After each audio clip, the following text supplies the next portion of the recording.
आप अपने तबस्सुम टॉकीज को ज़रूर कीजिए सब्सक्राइब और बेल आइकन दबाना ना भूलिएगा। आदाब, नमस्कार, सत श्री अकाल। दोस्तों, मैं हूं होशांग गोविल, आपकी अपनी तबस्सुम जी का बेटा, और आप देख रहे हैं तबस्सुम टॉकीज।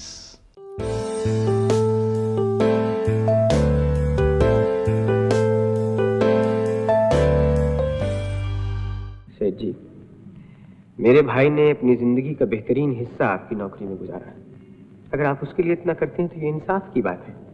लेकिन अगर इसी बात का दबाव डालकर आप मुझे उन हजारों मजदूरों का साथ छोड़ देने पर मजबूर करते हैं तो ये इंसाफ की बात नहीं है, ये जुल्म है, बेइंसाफी है सेठ जी। मैं अनाड़ी हूं। हम जैसों को इस दुनिया में रहने का कोई अधिकार नहीं।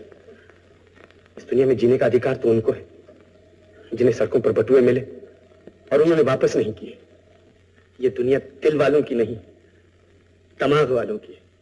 दोस्तों, ये तो सभी जानते हैं कि हिंदुस्तानी फिल्म इंडस्ट्री का सबसे सुहाना दौर 40s, 50s और 60s का था, और मेरी मॉम यानी तबस्सुम जी ने भी अपने करियर की शुरुआत की थी 40s में, और उस वक्त की बड़ी बड़ी हीरोइंस के साथ उन्होंने काम किया था, जैसे सुरैया, मीना कुमारी, मधुबाला और नरगिस जी। और उस दौर के बड़े बड़े हीरोज के साथ भी उन्होंने काम किया था, जैसे अशोक कुमार, देवानंद, दिलीप कुमार और राज कपूर। और मेरी मॉम अपने 75 इयर्स के सफ़र के किस्से अक्सर सुनाया करती थी और कहती थी कि यही यादें, यही सुनहरी यादें मेरा ख़जाना है। तो दोस्तों, आज उसी ख़जाने से एक मज़ेदार याद मैं आपको बताऊंगा। आज का किस्सा है दिलीप कुमार साहब का और राज कपूर साहब का। दोस्तों, दोनों प्रोफेशनली एक दूसरे के राइवल्स थे, लेकिन ज़ाती ज़िंदगी में दोनों एक दूसरे के बहुत अच्छे दोस्त थे।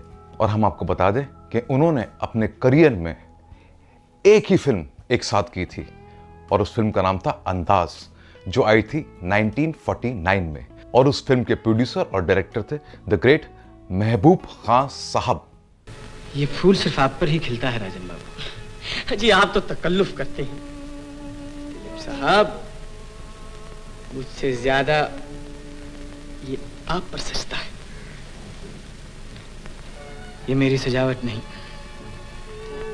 आपकी नजर का धोखा है। रूठे ना दिल टूटे ना, टूटे ना दिल टूटे ना, टूटे ना साथ हमारा, छूटे ना, छूटे ना। मॉम ने बचपन में दिलीप कुमार साहब और राज कपूर साहब के साथ कई फिल्में की। मंगू, तू भी भगवे कपड़े पहन के साधी बनना चाहती क्या? नहीं तो ये कपड़े तो मीरा देवी जी के हैं। बाबूजी, आपने देवी जी के भजन सुने हैं? गाती तो मीठा है, बहुत ही मीठा। तू कहती तो कभी सुनने। कभी क्यों, आज ही आइए ना, आज ही। अच्छा अच्छा। बाबूजी, मेरी गुड़िया तो जैसे जाइए।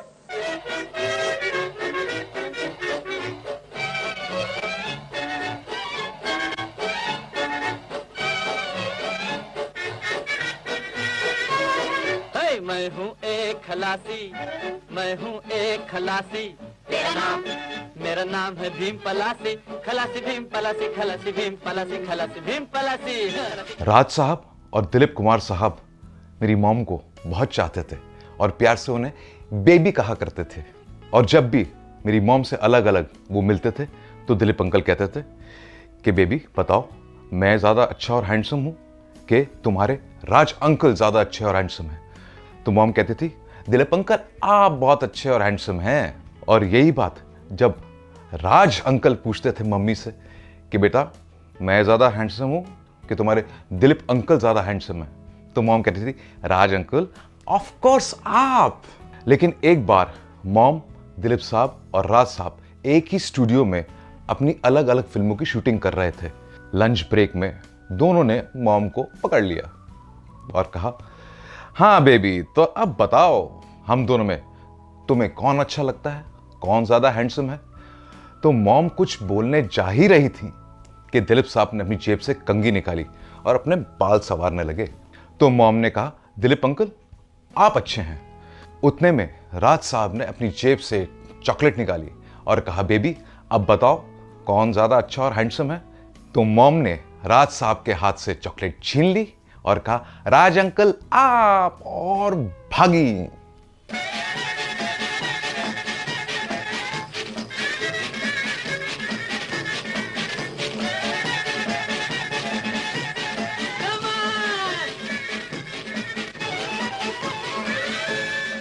आज हमारे बीच में राज साहब भी नहीं है, दिलीप साहब भी नहीं है, और मेरी मॉम तबस्सुम जी भी नहीं है। मॉम अक्सर एक शेर सुनाया करती थी, जो बीत गए हैं वो ज़माने नहीं आते, जो बीत गए हैं वो ज़माने नहीं आते, आते हैं नए लोग पुराने नहीं आते। तो दोस्तों, ऐसी बातें भी मैं आपके साथ शेयर करता रहूँगा। आप देखते रहिए तबस्सुम टॉकीज, करते रहिए लाइक, शेयर और सब्सक्राइब।